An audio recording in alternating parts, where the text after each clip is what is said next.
Earlier this year, the Intergenerational Report predicted Australia's population would be at 36 million by 2050, a figure that sparked widespread debate.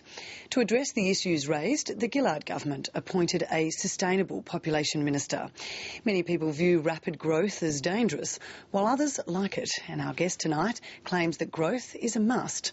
Austin Williams is the director of the Future Cities project in London.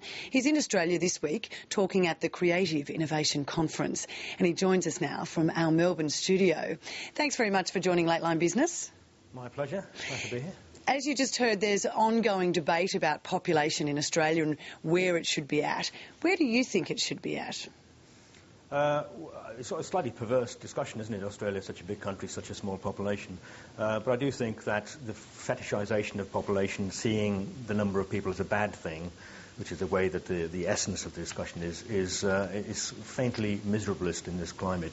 I think we should see more people as a good thing. And that's a global question, and within that there will be specific problems for certain areas. But ultimately, I think as long as we kind of put the idea on the table that more people are a good thing, they're a creative force, then we can resolve some of those problems.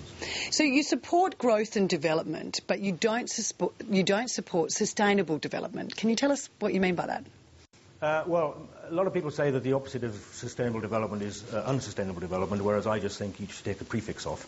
So the opposite of sustainable development is development, which I may sound old-fashioned by advocating it, but in fact I want to see the world and poorer parts of countries develop. I like to see them not alternatively develop, not have intermediate development, not sustainable development, but real development, growth and modernity and living standards and wealth and travel experiences and the social ambitions like the rest of us do. And unfortunately, that used to be commonplace discussion, especially among left-wing circles for the last 50 years, but seems to have gone off the agenda in the last 10.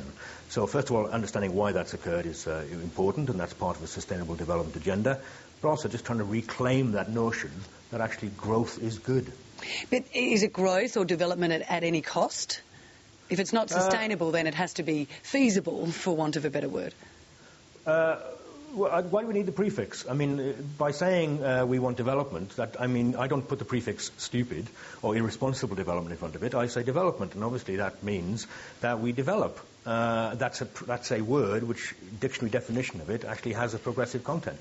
But unfortunately, words like progress and growth and development and civilization seem to have got negative connotations these days, which is kind of quite odd. But then if you have to take in environmental factors, in Australia, if you think about water, it's such a precious resource. If we're just saying grow and develop and it's not sustainable, where do you draw the line? Well, it's one of those things where people are drawing the line, apparently, at a given population level on the understanding that presumably technology can't cope and that we can't find new resources or take advantage of the existing. Obviously, Australia's a big country. It's got lots of water around it. Desalination plants are very expensive but inherently feasible. There are eminently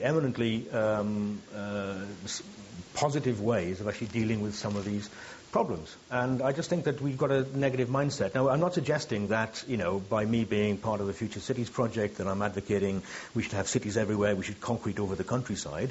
But at least, a little bit of concrete never hurt anybody. And I think we should be actually having that model of, developing infrastructure to take care of the future rather than being in dread of the future. Can you tell us about the Future Cities project? And you said a little bit of concrete doesn't hurt anybody. But how would that work if it works in London? How would it work in Australia? There's some very different issues, and particularly about where people want to live and how they want to live. There'd be a lot of people in Australia that don't necessarily want to live in cities. In fact, you see people from Sydney and Melbourne moving to Queensland, to areas so they have more space. Well, cities, for me, again, cities is as much an urban experience or a metropolitan mindset as it is a physical, geographical entity. So I think that as long as people can recognise the positive benefits that come from cities, the efficiency and the sociability and the kind of dynamics which arise from city organisation, then that's good for me as a starting point. If they then want to have a garden and live in the suburbs, then so be it. I mean, I don't have a downer on suburbs. As a matter of fact, I kind of quite like the concept of actually having large open spaces and driving into cities. So, I mean, I'm not here to kind of prefix as to how people live, where they should live and all the rest of it. But I do think that there's specific policy areas which can be handled relatively easily. We over-fetishise and problematise how difficult these things are. But as long as we have the correct mindset in which to do it. At the moment, we seem to be restraining. Restraint seems to be the ethos, and through restraint, we never then get development. So what are some of the specific policies, or, and with that, the economic implications would be huge if it's all about growth all the time? Well, that's a surreal thing to say. I mean, isn't it ironic that business leaders these days are fearful of growth? Isn't that what business is all about? I think that actually we need to grow and develop our economies. I mean, Australia may be surviving for the moment, but there is a global recession on other three corners of the globe. So I just think that ultimately growth and productive capacity, and actually, again, coming back to this environmental question, recognising that humanity's ambition is to overcome natural barriers, an Enlightenment project 200 years ago, to overcome natural barriers, to actually take control of the world and shape it in our own image.